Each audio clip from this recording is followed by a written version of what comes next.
What's going on, you all? It's Dom Kemp here. Welcome back to another sports podcast, you all. We're going to be recapping what ended up taking place last night.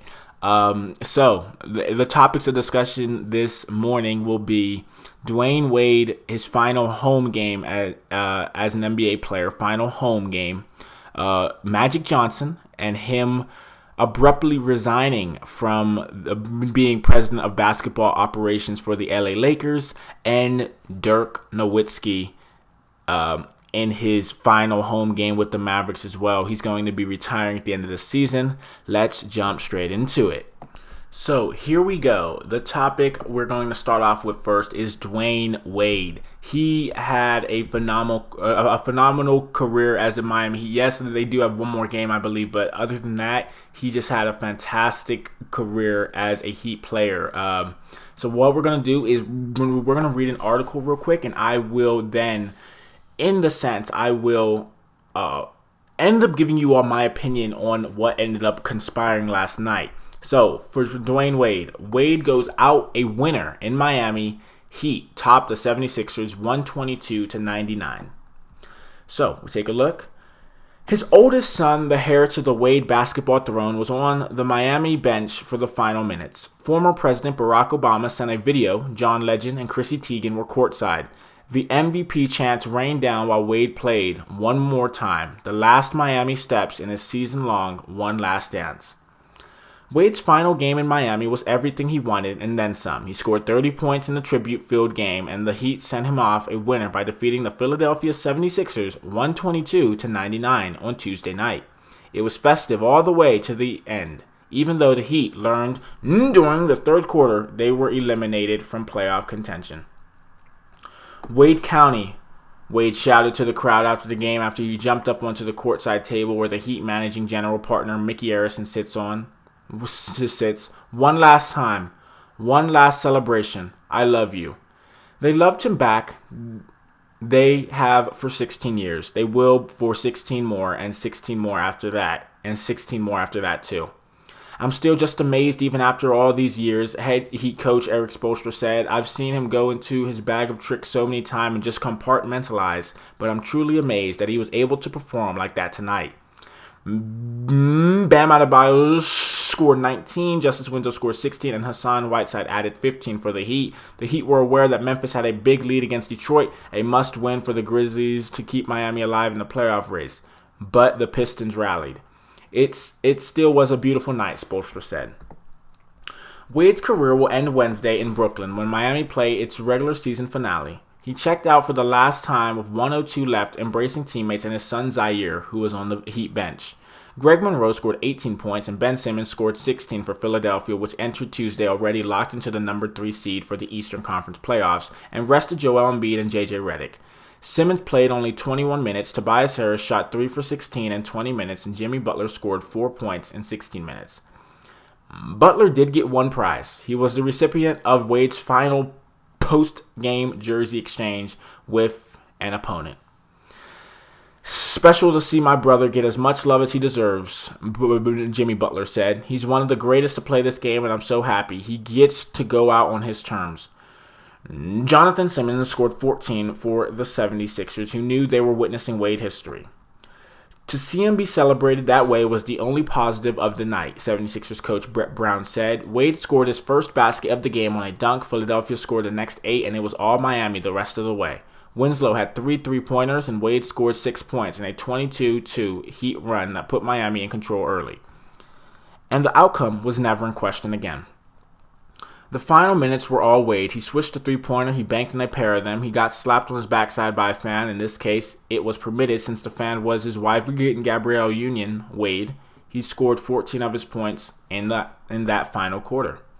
It was his night. The game was the sideshow. The 20,153 fans came to see him. Wade did not disappoint. One last time. I'm the most thankful person in the city, Wade said. Okay, you all, so that is Dwyane Wade in a nutshell. His final game is tonight against the Brooklyn Nets in Brooklyn. So it should be interesting to see how that plays out. But yeah, in my opinion, it is a well-deserved Yes, a well-deserved career as a basketball player. Yes, he did leave Miami to go over to Chicago. But what people have to understand is that was his hometown as well. And he left in because of what Miami was paying him as well. So that's a whole nother situation.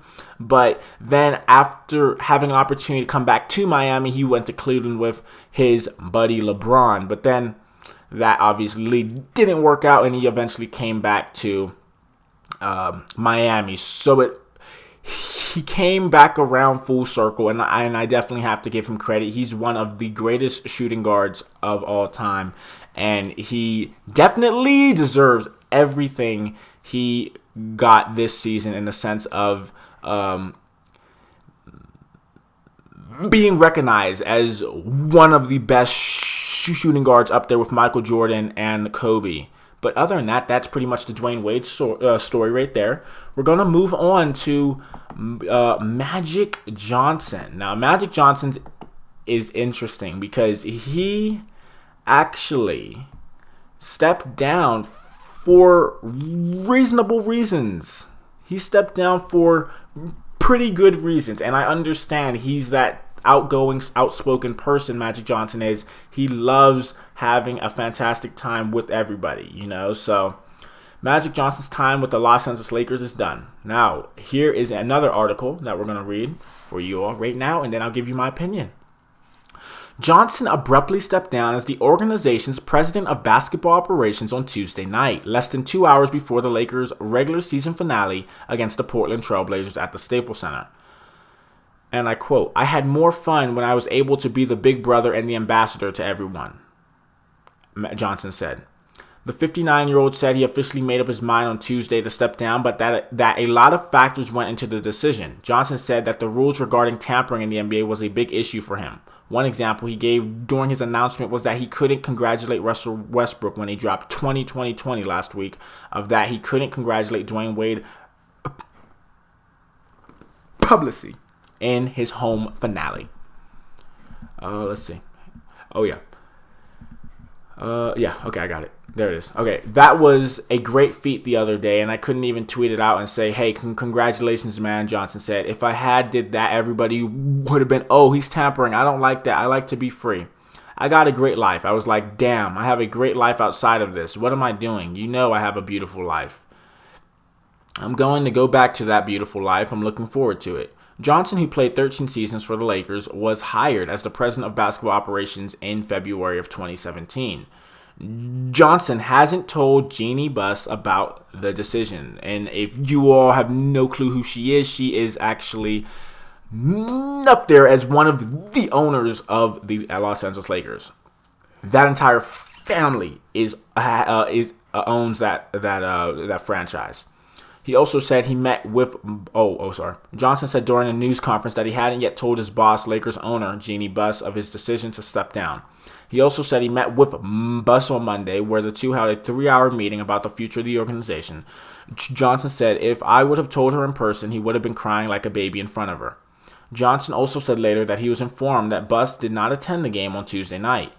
"Somebody going to have to tell my boss," Johnson said. "I know she's going to be sick, but I knew I couldn't face her face to face and tell her, even though I was just with her yesterday." Magic said he had multiple conversations with people within the organization about the future of the organization, including Buss, while fully knowing that he isn't going to be there too. Johnson and general manager Rob Pelinka also visited with LeBron James and his agent Rich Paul on Saturday, but did not mention that he was about to step down, according to ESPN's Adrian Wojnarowski. Johnson also said his decision wasn't about coach Luke Walton, who many expected would be fired by Johnson at the end of the season. Johnson and Walton reportedly haven't spoken in weeks either.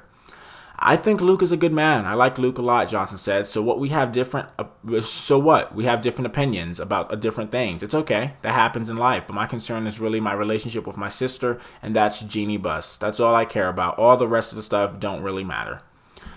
The future of the Lakers. Johnson was asked about the future of the Lakers, whether he thinks Pelinka should remain the general manager and Walton should remain the coach. He put that decision squarely on Buss' shoulders. He did, though, sound like he wasn't prepared to fire Walton, even if Bus wanted him gone. I would have to affect someone's livelihood and their life, and I thought about that. That's not fun for me, Johnson said. That's not who I am. And then I don't want to put Jeannie in the middle of us, even though she said, hey, you do what you want to do. I know she has great love for Walton and great love for me. I want to go back to having fun. The Lakers currently hold a 37-44 record, just slightly better than the team's record last season under Johnson. They haven't made the playoffs since 2013. Even though the front office is now in chaos, Johnson believes the Lakers have a real chance to be a championship-caliber organization. I'm happy about the direction, Johnson said. If the young guys mature the way we feel they can mature, I think that this team will be outstanding, especially if we add one superstar to this bunch that we already have. Well, guys, there you go. So, my opinion on this situation, I was talking with my brother yesterday. I was saying it's going to be interesting to see who they pick up in free agency. Not a lot of people want to play with LeBron James, and that hasn't been a public matter. Not a lot of people want to play with him.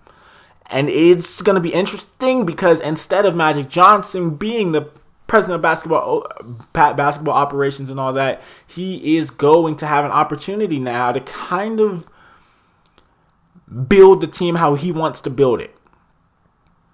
So it's going to be interesting to see who's going to replace Magic Johnson for basketball operations. Now, I have heard a few names out there for that head coach position, but it all depends on who's the president of basketball operations. So I've heard the Doc Rivers. I've heard the Tyronn Lue. It's like, okay. Now, it would be interesting to see what Doc Rivers would be able to do with the Lakers, but I don't think he wants to deal with having a player like LeBron James in the sense of stress. He would be under a lot of pressure if he were to take that role, especially since he's on the Clippers right now as the head coach. But it would be an interesting situation just to see who's going to replace Magic Johnson as the president of basketball operations for the Lakers. So it is going to be interesting to see. I will be updating you all with the news and all that in the future whenever it does happen. But yeah, that's pretty much Magic Johnson in a nutshell right there. How he ends up absolutely quitting. Now, there could be some more into this. Not just he wants to comment on player success and all that and yada, yada, yada. There could be more to this. And LeBron, I heard, he had no clue that Magic was going to do this. And it's sad that Magic and LeBron are virtually the same basketball player in the sense. But it's interesting to see where this Lakers squad is going to go now, because with LeBron, it's now his squad, and he needs to find a way to get them to the playoffs, or Laker fans are going to be extremely upset continuously year after year and very disappointed. We're going to move on now to Dirk Nowitzki. He ends up announcing his retirement at the end of the Mavericks game. He was contemplating it. He said he was going to wait till the summer, the offseason, all that. But he announces his retirement after 21 seasons with the Mavericks. So he's been in the league for 21 years, 1998. Yep, he got drafted in 1998 by the Bucks. That's amazing. That is amazing. Wow. Now, I will also give you my opinion on Dirk Nowitzki after we read this article together and see a little bit of the backstory. Dirk Nowitzki announces he will retire after 2018-2019 season. Mavericks star Dirk Nowitzki announced on Tuesday night that he plans to retire after the 2018-2019 season. Nowitzki made the announcement following the 120-109 win over the Suns in Dallas. The 9th pick in the 1998 NBA draft, Nowitzki spent 21 seasons with the Mavericks, leading the team to 15 playoff appearances and its first and only championship win in 2011. Nowitzki is a 14-time All-Star and 12-time All-NBA member. He was named the NBA's most valuable player in 2007 and the NBA's Finals most valuable player in 2011. So, yeah, that is it. Other than that, we're going to talk about this. With Dirk Nowitzki, it's interesting because he looked like he was struggling out there on the court. I'm not even laughing about it. I'm not even joking. He looked like he was just in pain. Watching him run up and down the court when he did play, of course, it was painful to watch. It was just so painful to watch as a person who enjoys the game of basketball, and he didn't really age gracefully in the sense that he is finally calling it quits. He didn't age as gracefully as Dwyane Wade did. Let me just say that. Man, and Dwyane Wade at the beginning of his career, he took a beating. He was driving, he was slashing, he was dunking on people, and he just transformed his game and still is a mid-range specialist even in today's NBA where everybody, even the big men, are checking up three-pointers. So it's interesting seeing that happen there. But it's just one of those situations I'm glad he called it quits, because even the commissioner, Adam Silver, he even joked about it at All-Star Weekend. He joked about how this man is painful to watch. It looks like he's hurt. It looks like he just is hurting out there. And it's like, when you compare the retirements this year of Dwyane Wade and Dirk, who could play another 2 years? Because it's not Dirk, it's Dwyane Wade. If Dwyane chose to play another 2 years, he would still have greatness. He is the best player on the Miami Heat right now. If you want to argue that, if you want to debate that, well, what is there to debate? Dwyane Wade is the best player on the Miami Heat right now, coming off the bench and in the starting lineup. He came off the bench and is better than the starters, and he is 37, I think it is now. That's amazing. That just amazes me how much he just gracefully aged, and he managed his game around, hey, mid-range jumpers, the fadeaway and all that. But going to Dirk, he just struggled this whole season, lumbering through it. And just, it's interesting how he finally decides to call it quits now. When a few months ago he was contemplating, no, I'm going to make my decision in the offseason. Everyone's calling me out. Everyone's saying I'm old and washed up, which I'm not going to lie, he kind of is. But it's just one of those. Now, both of these players are going to be Hall of Famers. There's no doubt about it. Both of these guys are going to be in the Basketball Hall of Fame. But let me know if you would like to listen to a podcast where I compare Dirk Nowitzki's career and Dwyane Wade's career. That is something I would definitely love to do. But the playoffs are starting soon, though, so that should be exciting to see what ends up playing out. But the guys and girls, if you are listening, of course, we are at 60 subscribers. We finally reached it. I appreciate the most recent subscriber. I hope I can find it. That would be awesome. Let's see. That would be awesome if I could find the 60th subscriber. Come on, please.